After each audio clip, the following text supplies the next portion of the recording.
My name is Ponzel, but my parents call me Lil Ponzel. And in case you're wondering where the Lil came from, well, it's something like this. You get 200 years ago, a mighty kingdom rose in West Africa and was named Raptown. So in Raptown, the rule is that any man who is able to grow the longest of the longest dreadlocks becomes the king of Raptown. It doesn't matter if your dreadlocks is smelly or full of lice, just grow the longest dreadlocks and they'll give you the crown. Also, we speak Rapish, which means most times we rap. And guess what? That was where I was born. My father is the king of Raptown. His name is Lil Daddy. And my mother is the queen of Raptown, and her name is Lil Mommy. 1 year after my dad won the dreadlock contest and was crowned the king of Raptown, his wife, Lil Mommy, gave birth to a very special child. No, not special. She gave birth to a very frightening and disturbing looking child. Now, this child was born with dreadlocks. Not just any dreadlocks, silver colored dreadlocks. And guess who this child is? That's me. That was me when I was a little baby. So imagine being born in a time when twin babies were not allowed to live and were sacrificed to the gods. Well, my case was even more concerning than the case of twin babies. Yes, the men of Raptown love dreadlocks, but never did they ever imagine that a baby would be born with neatly done dreadlocks from the womb. Like, how? My parents, the king and queen, got scared and started preparing to go and sacrifice me to the gods. God, I wish Mary Slessor was here. Although I don't blame them, Sha, because in Africa we don't call this special. We call it a curse, and we take drastic measures ASAP. So when Lil Mommy and Lil Daddy got to the shrine, the native priest told them to wait, that you see my future. He told them that I was born with dreadlocks that have supernatural power, that with the help of my silver dreadlocks, I can make other people's dreadlocks grow longer by touching it. Well, my dad was so happy to hear this, because this is a bonus for him since he wants to be king forever. So after that, Lil Daddy picked up Lil Mommy and Lil Baby with his hands and ran home happily. Woo! Jesus Christ, see how I almost died for nothing. So as soon as we got home that day, my father called a council meeting and started yelling and bragging about how he's going to be king forever because his son has magic dreadlocks that will make him remain the champion forever. But King Lil Daddy just succeeded in making the dumbest mistake of his life. You know why? This guy. Yeah, the old man, a member of the council. His name is Lil Weed. He's a weed farmer. You know weed, right?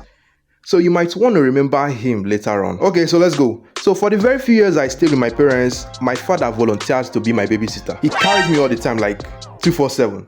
So that way I'm always making his dreads grow longer. Well, at the moment, his dreadlocks are already approaching 2 kilometers length. I mean, bro's hair is all over the kingdom. But even at that, he doesn't allow any other person carrying me. Like he carries me when I'm sleeping, carries me when I'm crying, carries me when I'm drinking Lil Mommy's milk as a baby, carries me when I'm in the restroom. Like at this point, I can't even tell if it's because he likes his son or it was just because of his dreadlocks all along. So it's been 5 years and Lil Daddy is still bragging about my powers in every single council meeting. Little did he know that today's bragging was going to backfire, because the next day, before he woke up from sleep, they already kidnapped me. My father almost had a heart attack. Well, not because I was kidnapped, but because he was afraid someone else was about to defeat his dreadlocks. He was so pissed and so confused at the same time. I was yelling at everyone. He was like, Lil Mommy, so when I'm sleeping, you are sleeping. Are we mate? Can't you baby or protect? But Lil Mommy, the queen, was so respectful. She didn't argue back. In fact, she apologized in Rapish language. I ain't sorry. Nigga, nah. Can you imagine? So my father, Lil Daddy, ordered 200 of his guards to go and search for his son. He told the guards to invade every building, every kitchen, every toilet, every sockaway, every uncompleted building, every gutter, and every bathroom to find his son. Because if you don't find him, trust me, I go shoot you. Yes, Your Majesty. So after instructing and threatening them, the guards spread all over the kingdom searching. Although, I don't know why, but most of these lunatics just focus their search on invading people's bathrooms. As if bathroom was the only thing the king said. Okay, so where am I in the story? Okay, they kidnapped me. Okay, so guess who kidnapped me? Aha! I believe this guy was the guy I told you to take note of. Yeah, that's Lil Weed, a 70-year-old member of the council. He's my kidnapper. So while my father's guards were busy busting into people's bathrooms all over Raptown, Lil Weed and I are not even in the kingdom. We flew over trees. And by that I mean, we are now in the jungle, beyond the walls of Raptown. Bro, forget the kidnapping. Lil Weed is actually a really cool old man. On our way to the jungle, he bought me a PS1. Yes, Sony just released PlayStation 1 that time. Also, during our shopping, we branched the Dangote supermarket to get some shampoos and other hair products. But this particular Dangote is called Lil Aliko. So, Lil Aliko is the richest businessman in Raptown. Like, he makes millions off of selling Milky Way relaxers, shampoos, etc. In fact, let's hear him explain. Had to get my business together. I had 3 million in taxes. I got it all off on this level. They said it's 3 million that's missing. I ain't say nothing, I stay level. Couple dollars on me say hey yellow. This time my money gon' stay level. Okay. So moving on, Lil Weed and I moved into his jungle apartment, which is not actually a tall tower, but a deep underground tunnel. But don't worry, it's not as bad as it sounds. We actually have electricity like 247, and oh boy, we have really said a lot. So guys, let's wander back to why Lil Weed kidnapped me in the first place. So Lil Weed opened a dreadlock salon within the tunnel where his VIP customers come to make their dreads grow longer by using my powers.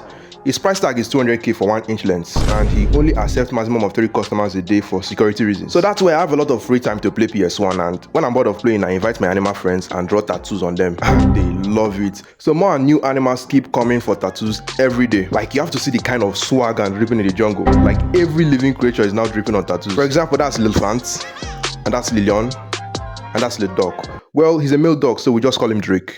You know, since every male dog is a Drake. Although my favorite guy is Lil Ratty. Yup, he's a rat and he's my best friend. In fact, we made a song together titled Repeat Jungle featuring Lil Ratty and Lil Ponzo. Please, you can go check it out on our... never mind. So, 13 years later, and I'm now 18 years old, and I've never been more handsome. Feel me? Although my looks is mostly for my mom, my dad almost has nothing to do with it. I don't even resemble him, which is a questionable topic for another day, but bro, I can't complain. Life's been really good. Except for the fact that we lost Lil Ratty to old age cancer. So after his funeral, his great-grandchildren moved in with me and Lil Weed, who is now 83 years old and still active in business. And meanwhile, the king and queen haven't given up on finding me yet. In fact, they have sent out all their guards and maids for the search. And if you don't find him, trust me, I go kill you. Yes, Your Majesty. So this happened to the point that the king was only left with his hair guards. But wait, he just decided to send them into the search too. Yes, Your Majesty. Leaving only him and Lil Mommy in the palace, which if K is not taking, he might also decide to send her into the search too. But even by sending away his hair guards, he has just made another dumb mistake. Cause guess what? Before the king woke up the next morning, his dreadlocks were gone. A couple of haters snuck into the palace at night, cut off his dreads, and even gave him a very clean skin cut. When Lil Daddy woke up and felt a cool breeze on his head, bro almost screamed out his kidneys. But despite all his noise and yapping, he was dethroned. Rules are rules. But trust me when I tell you that Lil Daddy is as crazy as he is dumb. On the day the Council of Raptown were appointing the new king, Lil Daddy jumped in from nowhere, attacked the king-elect, and with a very sharp scissors, he cut off his dreadlocks. Bam! As soon as he did that, war was declared. Ladies and gentlemen, this was how the West African World War I began. I mean, people started buying scissors and cutting people's hair up and down. The war was very tragic. Although no single person died, but like dreadlocks were lying lifeless all over the streets. Men everywhere were chasing and catching each other and cutting each other's dreadlocks. So Lil Aliko, on the other hand, well, bro quickly transitioned from selling hair products into selling scissors, razors, wax, and shaving sticks. And bro kept the millions coming. Lil Aliko. This guy makes money like it's nothing. Money ain't shit to me. Ay, money gon' stick to me. Ay. Okay, so on to the next one. Yes, I know you guys have been lied to your entire life, but the truth is, it was during this West African World War that many Raptownians migrated to the United States of America and became the African Americans. Yes, they ran to the United States to find refuge, and a couple of years later, they invaded the US rap industry. So while what was going on in Raptown, well, Lil Weed and I are just here chilling. Cause now that I'm 18 years old, Lil Weed lets me handle the salon business on my own while he focuses on the weed farm. And anytime he comes back home, he tells me, Lil Ponzo, pull up your hair. Okay, I pull up.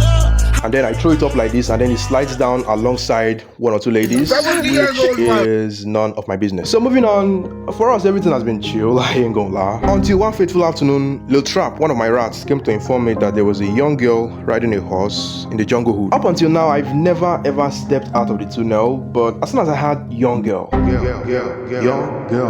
my spirit told me that I should override every Lil Weed restriction and come out. So I climbed out of the tunnel and holy butterfly, there she was. So she saw me and pulled up on a horsey, who I had that calling Minimum. Who names the horse Minimum? Anyways, so she came closer and took a look at my dreads, and then suddenly started shouting and rejoicing that she has found the lost prince. I told her to shut up before Lil Weed will come out and kidnap her too. So she stopped shouting and quietly introduced herself as Lil Ryder, but she's popularly known as Lil Lily. Wait, I'm sorry.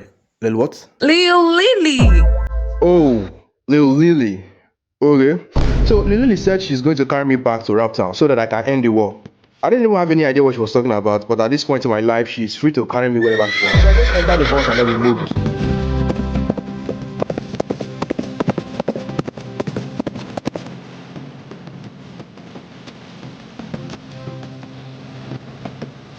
Meanwhile, Lil Weed didn't notice I left because I don't actually know what he was doing, but he seemed very busy in his room. I take drugs, I go to the moon. Yeah, moon. So as soon as Lily and Minimum and I pulled up at Raptown, my father sighted me from the front of the war front where he was commanding his army and quickly ran to carry me. He was so happy, he quickly sat down and put my hand on his bad head, so I started. I tried to make his hair grow out, but my powers refused to work. Until after minutes of trying and pressing his head, I suddenly felt a cool breeze on my head, and guess what? My dreadlocks were gone. I didn't know when I received the 2 seconds babbing that was going on. So when I asked who did it, the people gathering around said it was one 15-year-old girl riding a horse. So Lily saved me in exchange for my silver dreadlocks. I mean, that's diabolical. So where is she now? 1.2 million naira for silver dreadlocks. 1.2 million naira. That's the last price. But one, this ain't even gold, nigga. And well, of course, my dad don't see my bad head.